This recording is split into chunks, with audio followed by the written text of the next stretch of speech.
Unacademy। कहाँ है, क्योंकि जहाँ पे प्रॉब्लम है वहीं से सॉल्यूशन निकल सकता है ना। अगर क्वेश्चन में अप्लाई नहीं कर पा रहे तो ये जो मैंने स्ट्रैटेजी बताई है यहाँ पे आपकी गड़बड़ है कुछ ना कुछ, और आपको लग रहा है कि नहीं आप ये सारा इन्फॉर्मेशन गेन कर चुके हो तो आपको क्वेश्चन सॉल्व करना नहीं आ रहा, मतलब उसमें अप्लाई कैसे करें, ठीक है। तो उसमें अप्लाई कैसे करें आपको ये नहीं आ रहा, तो आपको वहां पे फिर गाइडेंस की जरूरत है कि उसमें अप्लाई कैसे होता है।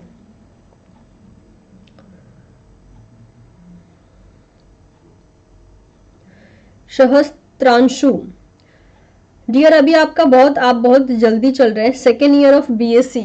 आई थिंक आपको बीएससी के बाद सोचना चाहिए, बिकॉज बीएससी का रिजल्ट एमएससी का रिजल्ट भी मायने रखता है। अगर वो रिजल्ट बिगड़ गया तो गड़बड़ हो जाएगी। तो पहले तो आप अपने बीएससी पे फोकस कीजिए।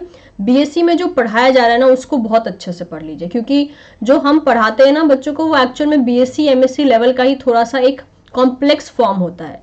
तो अगर आपकी बेसिक्स अच्छे से क्लियर है तो आपको कभी उतनी दिक्कत होगी ही नहीं प्रिपरेशन में। तो अभी मैं यही कहूंगी कि आपके बीएससी एमएससी में जो पढ़ाया जा रहा है आप उस पर अपना 100% दीजिए।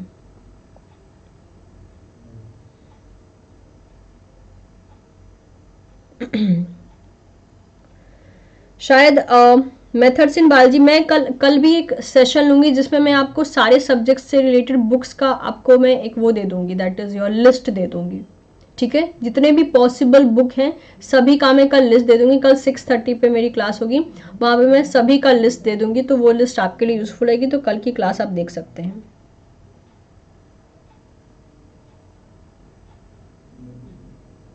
पढ़ के 2 दिन बाद भूल जाती हूँ, तो अंजना आपको वीक एंड पे दैट इज रिवीजन स्ट्रैटेजी अपनानी चाहिए। मैं बच्चों को बोलती हूँ सैटरडे संडे जो भी 5 दिन में पढ़ा है सबको रिवाइज करो। रिवाइज करोगे कभी नहीं भूलोगे, रिवीजन नहीं करते हो आप तब आप भूलते हो। ठीक है, तो पहले इस पे काम कीजिए अंजना, अपने आप ही सारी चीजें याद रहेंगी, क्योंकि जो चीजें हम मन लगाकर पढ़ते हैं वो हम इतनी जल्दी नहीं भूलते हैं। और इसका मैं यूं ही नहीं कह रही हूँ, ऑब्वियसली जिन स्टूडेंट्स को मैं पढ़ाती हूँ और जो अपना बोलते हैं ना अपना 100% देकर पढ़ते हैं, उनसे मैं चलते फिरते भी कोई कंसेप्ट पूछ देती हूँ ना, उनके पास आंसर होता है। तो मैं इस बात पे एग्री हो ही नहीं सकती हूँ कि पढ़ा हुआ याद नहीं रहता है। आई एग्री कि पढ़ा हुआ याद तब नहीं रहता है जब आपकी रिवीजन अच्छे नहीं चल रहे हों। जब आप पढ़ा हुआ को रिवीजन करते रहोगे, हर 5 दिन बाद जो 5 दिन पहले पढ़ा है, यानी सैटरडे संडे को वो रिवाइज करोगे जो 5 दिन पहले पढ़ा है, तो आप कभी नहीं भूलोगे। और जब आप दोबारा से उन सब चीजों को देखोगे तो हो सकता है पहले सैटरडे संडे आपको 2 घंटे लगे उन सभी चीजों को पढ़ के या फिर उन सभी चीजों को रिवीजन करने में, अगले सैटरडे संडे उन सब चीजों को रिवीजन करने में 2 घंटे नहीं सिर्फ 1 घंटे लगेगा, फिर उसके अगले दिन उससे भी कम लगेगा। तो जैसे जैसे टाइम पास होगा वैसे वैसे आप प्रो होते जाओगे।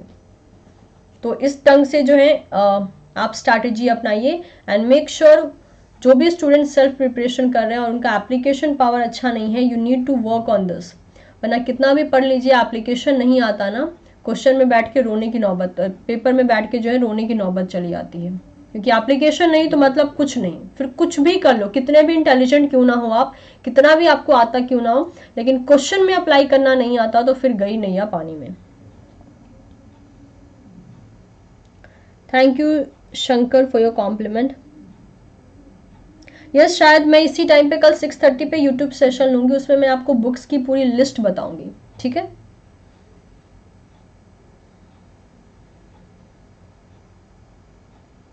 वीना ओके, मैं सेकेंड एमएससी सेकेंड ईयर की स्टूडेंट हूँ, मुझे नेट का प्रिपरेशन करना है, जनवरी सब्सक्रिप्शन है। वीना मैं आपको यही बोलूंगी कि आप कल सब्सक्रिप्शन ले लीजिए, बिकॉज 25 से प्राइस हाइक हो रहा है। ओके, प्राइजेस जो है वो बढ़ जाएंगे। तो जो चीज अभी आपको 6000 में मिलेगी, हो सकता है 25 के बाद आपको वो 8000 में मिलेगी। तो 25 से मैं बच्चों को कल 2-4 दिन से ही ये चीजें बता रही हूँ, 25 से प्राइस हाइक हो रहा है। तो अगर आपको सब्सक्रिप्शन लेना भी है तो आप 25 से पहले ले लीजिए। और एडिशनल डिस्काउंट के लिए आप रेफरल कोड यूज कर सकती हैं ज्योति, ये आपको और 10% का डिस्काउंट दे देगा करंट अमाउंट पे। और ये रहा सारा का सारा लिस्ट, 6 मंथ 12 मंथ का इतने अमाउंट आपको पे करना पड़ेगा विद डिस्काउंट अगर आप ज्योति रेफरल कोड इस्तेमाल करती हैं तो।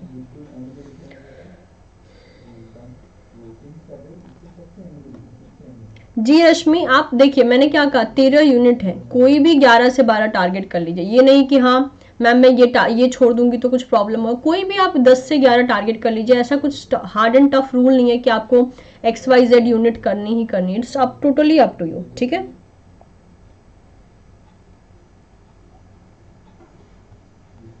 सारा it's totally up to your interest. ऐसा कोई रूल नहीं है कि ऐसे वाले Unacademy. Let's crack it.